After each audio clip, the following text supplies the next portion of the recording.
नमस्कार दोस्तों, welcome to the channel.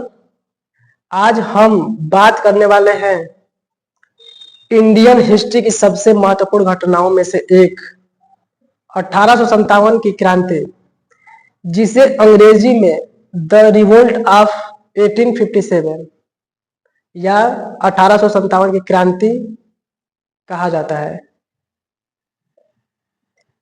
और कई इतिहासकार the first war of Indian independence भी कहते हैं।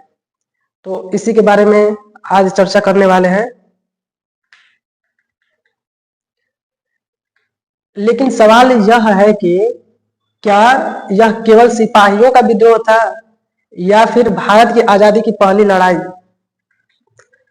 इस वीडियो में हम जानेंगे कि इसके कारण, प्रमुख घटनाएं, प्रमुख नेता, महत्वपूर्ण तिथियां, असफलता के कारण और प्रभाव के बारे में हम जानेंगे इस वीडियो में। तो चलिए हम चालू करते हैं आगे वीडियो।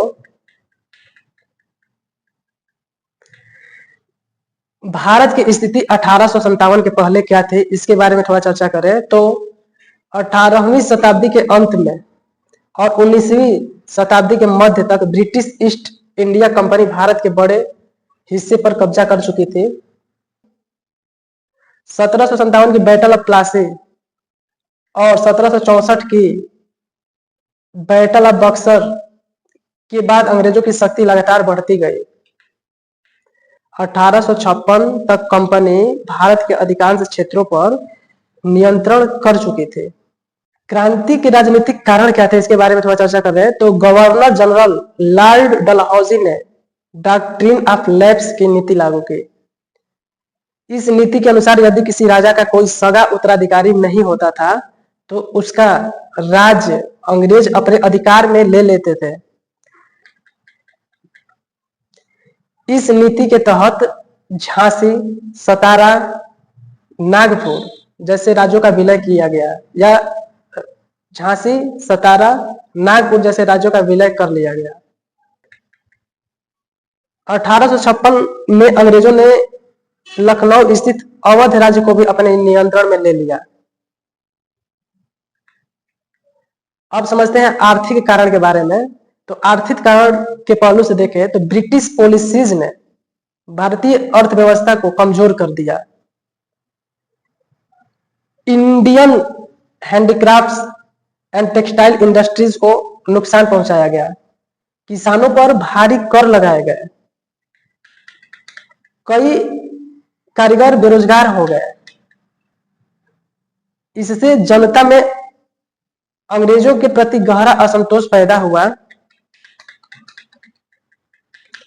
आगे हम लोग देखें तो सामाजिक और धार्मिक कारण के बारे में चर्चा करें तो सामाजिक और धार्मिक कारण जो है, कई भारतीयों को लगने लगा कि अंग्रेज उनकी संस्कृति और धर्म में हस्तक्षेप कर रहे हैं। सामाजिक सुधारों को लेकर भी लोगों में संदेह था। क्रिश्चियन मिशनरीज की गतिविधियों से भी लोगों को अपने धर्म के खतरे में होने का डर होने लगा था। सैन्य कारण के बारे में बात करें तो भारतीय सैनिकों के साथ भेदभाव किया जाता था।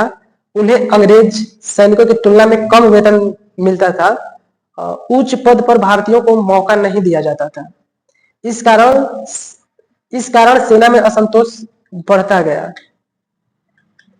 तत्कालिक कारण के बारे में देखें, इमीडिएट कॉज क्या था, तो 1857 का सबसे बड़ा तत्कालिक कारण था इनफील्ड राइफल। इनफील्ड राइफल के बारे में अगर हम लोग बात करें तो इस राइफल के कारतूस को इस्तेमाल करने से पहले मुंह से काटना पड़ता था।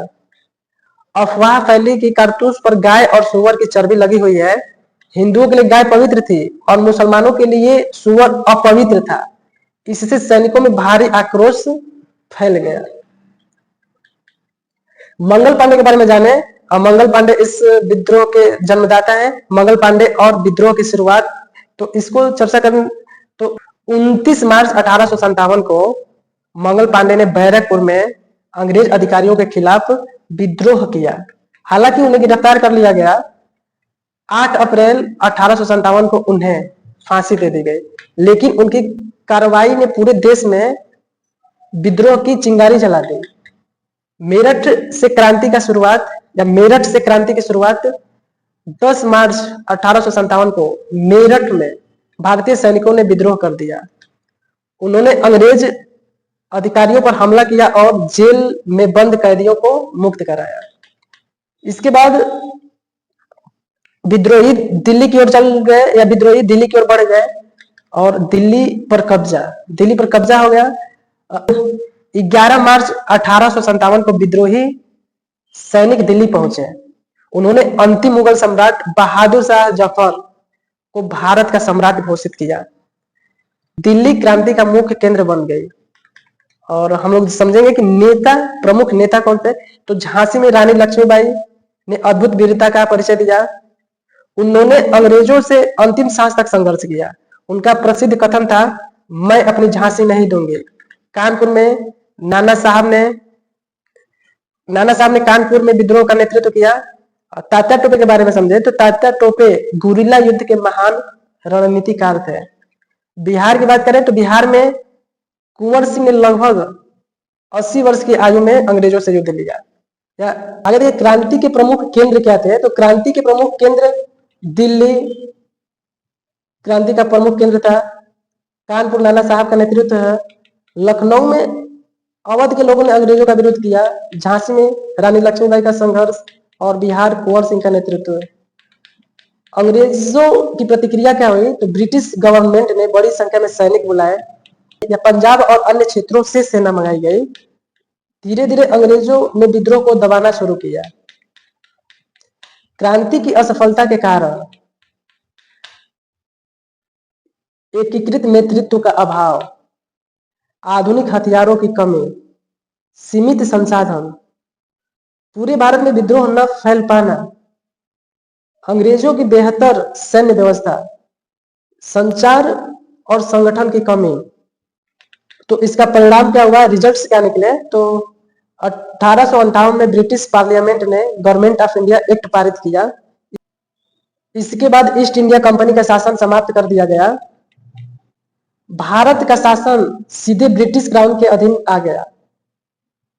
क्वीन विक्टोरिया की घोषणा की गई। 1857 के क्रांति के महत्वपूर्ण फैक्ट्स के बारे में जाने तो कुछ सन दिए गए हैं। जैसे 29 मार्च 1857 मंगल पांडे का विद्रोह। 8 अप्रैल 1857 मंगल पांडे को फांसी दी गई। 10 मई 1857 मेरठ में विद्रोह उत्पन्न हुआ। 11 मई 1857 दिल्ली पर कब्जा और 1858 क्रांति का दमन। 1858 में ही ईस्ट इंडिया कंपनी का शासन समाप्त हुआ। इसका कंक्लूजन क्या निकला, तो दोस्तों 1857 की क्रांति भले ही सफल नहीं हुई, लेकिन भारतीयों के मन में स्वतंत्रता की भावना को मजबूत किया। यही वह संघर्ष था जिसने आगे चलकर भारत के स्वतंत्रता आंदोलन की नींव रखी।